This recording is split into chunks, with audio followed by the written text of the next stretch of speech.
Private তো আজকে বাইরে প্রচুর পরিমাণে বৃষ্টি হয়েছে। কিছুক্ষণ আগে কাজ ছেড়ে আসলাম, সকালবেলা না খেয়ে গিয়েছি। তো কথা হচ্ছে যে আজকে কি রান্না হয়েছে, তোমরা কি কিছু জানো? হ্যাঁ, কি রান্না হয়েছে? আমার পছন্দের রান্না হয়েছে। তো এটা হচ্ছে সিলভার কাপ মাছ আর আচ্ছা, এটা হচ্ছে লাল শাক। তুমি কি খাবা? হ্যাঁ, তুমি মাছ খাইতে পছন্দ করো? জানো সাজ, আমাদের একটা পুকুর ছিল, সেই পুকুরে তোমার বড় আব্বা মানে আমার দাদা প্রতিদিন টাটকা টাটকা সিলভার কাপ মাছ ফেলতো, অনেক সিলভার কাপ মাছ হইতো, বুঝছো? আমরা সেই মাছ খাইতাম, মানুষকে দিতাম। আমাদের পুকুরে প্রচুর সিলভার কাপ মাছ হইতো, সেই সময় জাস্ট টেস্ট লাগতো সিলভার কাপ মাছে। কি অবস্থা গিন্নি? এই তো ভালো। তুমি এত বক বক করো কেন কেন? তোমার কি সমস্যা কি? দিলাম এখন খা। খাবো। কি খাবো? মাছ?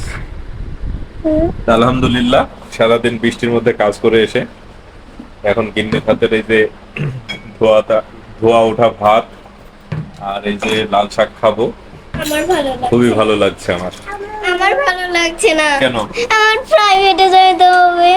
প্রাইভেট তো যেতে হবে, পড়াশোনা করতে হলে প্রাইভেটে যাওয়া লাগবে না? তাহলে তোমাকে পাঠাই দিই। না, তাহলে তুমি না খেয়ে যাও। আমি না না না হবে না, কিন্তু খাবে না। কে খাবে না? আমি আরে হাতটা আমি খাবো না, ও খাবে না। ঠিক আছে, মারামারি করুন, এখন খাইতে হবে। উফ, খুব ক্ষুধা লাগছে।